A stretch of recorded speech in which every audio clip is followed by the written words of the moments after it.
Ngayon, pagbutasin at ikabit. Huwag naman sabihing martilyo pa rin gamit mo. Di ka na magtatagumpay sa tile industry kung ganyan. Maraming profesional gumagamit nitong eccentric drill bit. Subukan natin ngayon.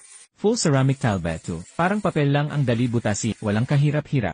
Tapos ang instalasyon sa ilang minuto. Makapal na reinforced steel bar. Natikman ko na. Talagang mabilis ang bilis. Nightmare daw ang full ceramic.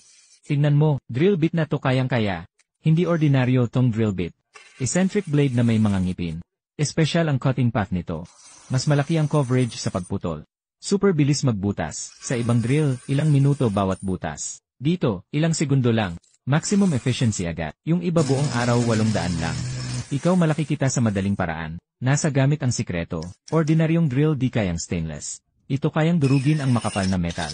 Walang takot. Madaling makalusot. Habang hirap pa ang iba sa floor. Tapos ka nagamit tong 4 blade drill. Quadruple blade design.